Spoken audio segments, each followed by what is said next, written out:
بسم اللہ الرحمن الرحیم۔ السلام علیکم، آپ دیکھ رہے ہیں الف نیوز اور میں ہوں آپ کے ساتھ ماجد علی۔ شامل کرتے ہیں پاکستان اور دنیا بھر سے آن لائن ہیڈ لائنز۔ اقوام متحدہ کی سلامتی کونسل نے شام کی موجودہ صورتحال کو مد نظر رکھتے ہوئے آج ایک ہنگامی اجلاس طلب کر لیا، جس میں شام کی موجودہ صورتحال پر تبادلہ خیال کیا جائے گا۔ غیر ملکی ذرائع ابلاغ کی رپورٹ کے مطابق اقوام متحدہ کی سلامتی کونسل کی جانب سے اجلاس ایسے وقت میں بلایا گیا ہے جب شام کے مختلف شہروں پر باغی گروپوں نے قبضہ کر لیا ہے اور بشار الاسد ملک سے فرار ہو چکے ہیں۔ شام میں اس طرح کے نتائج کا اندازہ نہیں تھا۔ ایرانی وزیر خارجہ کا کہنا ہے کہ شام میں کسی کو بھی اس طرح کے نتائج کا اندازہ نہیں تھا۔ ایران نے شامی حکومت کو سیاسی مدد اور مشاورت فراہم کی تھی۔ اپوزیشن فورسز سے نمٹنے میں شامی فوج کی جگہ لینے کا بھی ارادہ نہیں کیا۔ عباس اراغچی نے کہا کہ شامی فوج کی مزاحمت کرنے میں ناکامی نفسیاتی عوام کی وجہ سے لگتی ہے۔ شام میں کسی کو بھی اس طرح کے نتائج کا اندازہ نہیں تھا۔ شام کے معزول صدر بشار الاسد اور ان کا خاندان ماسکو پہنچ گیا۔ روس نے سیاسی پناہ دے دی۔ روسی ذرائع اور برطانوی میڈیا نے کہا ہے کہ شامی صدر بشار الاسد اور ان کا خاندان روس میں ہیں، اور روسی خبرسا ایجنسی نے کریملن کے حوالے سے خبر دی ہے کہ روس نے بشار الاسد اور ان کے خاندان کو سیاسی پناہ دے دی ہے۔ اس سے قبل بشار الاسد کے طیارہ حادثے میں ہلاک ہونے کی متضاد خبریں سامنے آ رہی تھیں۔ شام میں بشار الاسد کی ظالم حکومت آخرکار انجام کو پہنچی۔ فرانسیسی صدر ایمانوئل میکرون فرانس کے صدر کا کہنا تھا کہ شام میں بشار الاسد کی ظالم حکومت آخرکار اپنے انجام کو پہنچ چکی ہے۔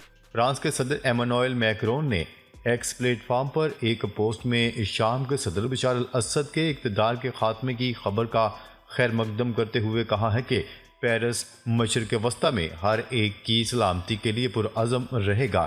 ایمانوئل میکرون کا مزید کہنا تھا کہ میں شامی عوام ان کے حوصلہ اور صبر کو خراج تحسین پیش کرتا ہوں۔ میں ان کے لیے امن، آزادی اور اتحاد کی خواہش کرتا ہوں۔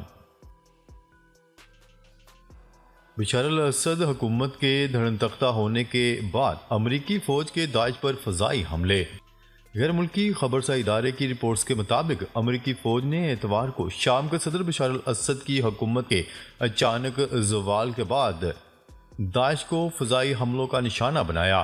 امریکی سینٹرل کمانڈ کے مطابق فضائیہ کے B-52 بمبار طیاروں، F-15E اسٹرائک ایگلز اور A-10 تھنڈر بولٹ 2 حملہ آور طیاروں نے وسطی شام میں داعش کے رہنماؤں، جنگجوؤں اور کیمپوں پر بمباری کی۔ امریکی جنگی طیاروں نے داعش سے تعلق رکھنے والے 75 سے زیادہ اہداف پر تقریباً 140 بم گرائے۔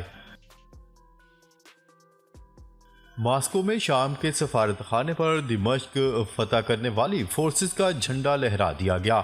بشار الاسد کے اقتدار کے خاتمے کے بعد روس کے دارالحکومت ماسکو میں شام کے سفارت خانے پر دمشق فتح کرنے والی فورسز کا جھنڈا لہرا دیا گیا ہے۔ روسی میڈیا کے مطابق سابق صدر بشار الاسد مخالف فورسز کی دمشق پر یلغار سے پہلے ملک چھوڑ چکے تھے۔ بشار الاسد خاندان سمیت ماسکو میں ہیں اور انہوں نے سیاسی پناہ حاصل کر لی ہے۔ ادھر اردن کے دارالحکومت عمان میں شامی سفارت خانے کی عمارت سے شامی پرچم ہٹا دیا گیا ہے۔ کینیڈا کا شام میں بشار الاسد حکومت کے خاتمے کا خیر مقدم۔ کینیڈا کی جانب سے شام میں بشار الاسد حکومت کے خاتمے کا خیر مقدم کیا گیا۔ کینیڈین وزیر خارجہ کا کہنا تھا کہ بشار الاسد حکومت کو ICJ کے سامنے جواب دہ ٹھہرانے کے لیے پرعزم ہے۔ عرب میڈیا کی رپورٹ کے مطابق کینیڈا اور نیدرلینڈ نے 2023 میں بشار الاسد حکومت کے خلاف ICJ میں درخواست دائر کر رکھی تھی۔ شام کی صورتحال پر غور کرنے کے لیے سلامتی کونسل کا اجلاس آج ہوگا۔ روس کی درخواست پر اقوام متحدہ کی سلامتی کونسل کا اجلاس طلب کیا گیا ہے۔ جنوبی لبنان اور غزہ میں کارروائیوں کے دوران 6 اسرائیلی فوجی ہلاک۔ گزشتہ 24 گھنٹوں کے دوران جنوبی لبنان اور غزہ میں کارروائیوں کے دوران 6 اسرائیلی فوجی مارے گئے۔ عرب میڈیا کی رپورٹ کے مطابق لبنان کی سرحد پر بارودی سرنگ کے دھماکے میں 4 اسرائیلی فوجی مارے گئے ہیں۔ مارے جانے والے اسرائیلی فوجیوں میں ایک ریزرو میجر اور ایک ریزرو کیپٹن بھی شامل ہیں۔ دوسری جانب شمالی غزہ میں حماس سے جھڑپوں میں 2 اسرائیلی فوجی ہلاک ہوئے۔ اسرائیلی یرغمالی ڈونلڈ ٹرمپ کی صدارت سے قبل رہا ہو جائیں گے۔ ڈونلڈ ٹرمپ کے مشرق وسطی کے ایلچی پر امید امریکہ کے نو منتخب صدر ڈونلڈ ٹرمپ کے مشرق وسطی کے سفیر نے پیر کو ابوظہبی میں امید ظاہر کی ہے کہ 20 جنوری کو ڈونلڈ ٹرمپ کے عہدہ صدارت سنبھالنے سے قبل غزہ میں موجود اسرائیلی یرغمالی رہا ہو جائیں گے۔ سعودی عرب میں موسم سرما سے متعلق ماہرین موسمیات کا بڑا دعویٰ۔ سعودی عرب میں ماہرین موسمیات کی جانب سے توقع کا اظہار کیا جا رہا ہے کہ اس سال موسم سرما میں زیادہ سردی نہیں پڑے گی۔ سعودی خبرساں ادارے کی رپورٹ کے مطابق موسمیات کے قومی مرکز کے ترجمان نے کہا ہے کہ دارالحکومت ریاض میں سردی کی پہلی لہر میں درجہ حرارت 0 ڈگری سینٹی گریڈ ریکارڈ کیا گیا، جبکہ مملکت میں اس وقت موسم ٹھنڈا اور موزوں ہے۔ موسمیات کے قومی مرکز کے ترجمان کے مطابق سردی کی لہر سے مملکت کے علاقے متاثر ہوں گے، مگر موسمیاتی رپورٹس یہ ظاہر نہیں کرتی کہ زیادہ سردی پڑے گی۔ یونان میں شام کے سفارتخانے پر باغیوں کے حامی داخل اپنا پرچم لہرا دیا گیا۔ شام میں بشار الاسد کی دہائیوں سے جاری حکومت کے خاتمے کے بعد باغیوں کے حامیوں کی جانب سے دنیا کے مختلف ممالک میں جشن منایا جا رہا ہے اور شام کے سفارتخانے میں داخل ہونے کی کوشش کی جا رہی ہے۔ یونان کے دارالحکومت میں شامی باغیوں کے حامی شام کے سفارتخانے میں داخل ہو گئے اور چھت پر باغیوں کا پرچم لہرا دیا۔ خبرساں ادارے روئٹرز کی رپورٹ کے مطابق شامی باغیوں کے حامیوں نے جشن مناتے ہوئے سفارتخانے کی عمارت کی چھت پر اپنا جھنڈا لہرا دیا۔ شام کی قومی فٹ بال ٹیم کے یونیفارم میں تاریخی تبدیلی۔ شام کی فٹ بال فیڈریشن نے سیاسی تبدیلیوں اور ملک کے نئے دور کی عکاسی کے لیے قومی ٹیم کی کٹ اور لوگو میں تبدیلی کا اعلان کر دیا۔ قومی ٹیم کے روایتی سرخ رنگ کو تبدیل کر کے سبز رنگ اختیار کیا گیا ہے، جو تجدید اور ترقی کی علامت ہے۔ یہ فیصلہ شام میں حالیہ بڑی سیاسی پیش رفت کے بعد سامنے آیا ہے، جب باغیوں نے دارالحکومت دمشق پر بغیر کسی مزاحمت کے قبضہ کر لیا اور بشار الاسد کو 13 سالہ خانہ جنگی کے اختتام پر روس فرار ہونا پڑا۔ کیا ایران نیوکلیر پاور بن گیا؟ امریکہ کے تہلکہ خیز انکشاف۔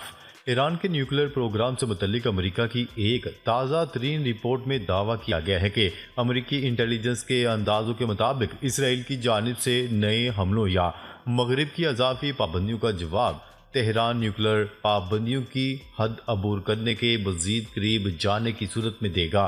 نیشنل انٹیلیجنس کے ڈائریکٹر کے دفتر سے جاری ہونے والی ایک غیر خفیہ رپورٹ میں بتایا گیا ہے کہ اگرچہ تہران کا فی الحال نیوکلیر ہتھیار بنانے کا کوئی ارادہ نہیں، لیکن اس کی سرگرمیاں اس نوعیت کی ہیں کہ وہ چاہے تو وہ ایسا کرنے کی بہترین پوزیشن میں ہے۔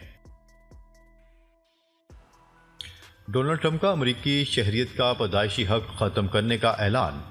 امریکہ کے نومنتخب صدر ڈونلڈ ٹرمپ نے امریکی شہریت کا پیدائشی حق ختم کرنے کا اعلان کر دیا۔ غیر ملکی خبرساں ایجنسی کی رپورٹ کے مطابق امریکہ کے نومنتخب صدر ڈونلڈ ٹرمپ نے واضح کیا ہے کہ وہ 20 جنوری کو عہدہ سنبھالنے کے بعد قانون میں وسیع پیمانے پر تبدیلیاں کریں گے، جن میں پیدائشی امریکی شہریت کا خاتمہ بھی شامل ہے۔ انہوں نے کہا کہ امریکہ میں موجود تمام غیر قانونی تارکین وطن کو ملک بدر کرنے اور پیدائشی شہریت ختم کرنے سمیت انتخابی مہم میں کیے گئے تمام وعدوں کو فوری پورا کرنا ہوگا۔ فضل الرحمان کا مدارس بل پر حکومت سے مذاکرات سے انکار۔ مولانا فضل الرحمان کا کہنا ہے کہ مدارس بل پر ہمیں حکومت کی کوئی ترمیم قبول نہیں، اگر انہوں نے کوئی ترمیم دی تو اسے قبول کرنا تو دور کی بات، تجویز کو چمٹے سے بھی پکڑنے کے لیے تیار نہیں۔ حکومت کی کوئی تجویز قبول نہیں۔ مدارس بل پیچیدگیوں کی وجہ سے قانون کی شکل اختیار نہیں کر سکا۔ وفاقی وزیر اطلاعات عطا تارڑ کا کہنا ہے کہ مدارس بل پیچیدگیوں کی وجہ سے قانون کی شکل اختیار نہیں کر سکا۔ وفاقی وزیر اطلاعات عطا تارڑ نے تقریب سے خطاب کرتے ہوئے کہا کہ مشاورت کے بعد مدارس کی رجسٹریشن کا عمل شروع کیا گیا اور رجسٹریشن کا مقصد مدارس کو قومی دھارے میں لانا تھا۔ انہوں نے کہا کہ جب بھی کوئی قانون بنتا ہے تو اس کا کوئی مقصد ہوتا ہے۔ جماعت اسلامی نے اسلام آباد میں غزہ ملین مارچ کا اعلان کر دیا۔ امیر جماعت اسلامی پاکستان حافظ نعیم الرحمان نے پریس کانفرنس کرتے ہوئے کہا کہ شامی حکومت نے عوام کو دبا کر رکھا ہوا تھا اور بشار الاسد نے شامی عوام کے ساتھ ناانصافیاں کی۔ اب تک شام کی عوام کو ان کا حق نہیں ملا۔ انہوں نے کہا کہ چند لوگ ملک کے وسائل پر قابض ہیں اور اسٹاک ایکسچینج میں بلندی جعلی ہے۔ اسٹاک ایکسچینج کے حوالے سے ماضی میں بھی ایسا ہوتا رہا۔ بینکوں میں جمع پیسہ اب اسٹاک مارکیٹ میں لگایا جا رہا ہے۔ امریکی شہری نے پاکستانی تاریخ کی سب سے زیادہ بولی دے کر مار خور کا شکار کر لیا۔ چترال میں امریکی شکاری نے پاکستانی تاریخ کی سب سے زیادہ بولی دے کر سیزن کے پہلے مارخور کا شکار کر لیا۔ محکمہ وائلڈ لائف کے ڈویژن فارسٹ آفیسر کے مطابق امریکی شہری نے $2,71,000 کی ریکارڈ ادائیگی کرتے ہوئے مارخور کے شکار کا پرمٹ حاصل کیا تھا۔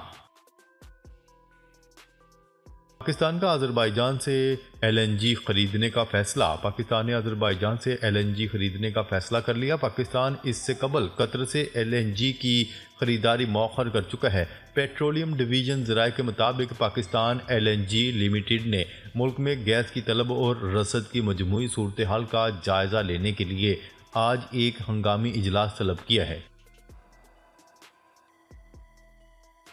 بھارت کو عبرتناک شکست دینے کے بعد آسٹریلیا ایک بار پھر نمبر 1 پر آ گیا۔ ورلڈ ٹیسٹ چیمپئن شپ میں آسٹریلیا نے بھارت کو بدترین شکست دے کر ایک بار پھر ٹاپ پوزیشن حاصل کر لی۔ ناظرین، اب تک کے لیے اتنا ہی۔ مزید خبریں لے کر بہت جلد آپ کی خدمت میں حاضر ہوں گے۔ تب تک کے لیے اپنا خیال رکھیے گا۔ اللہ نگہبان۔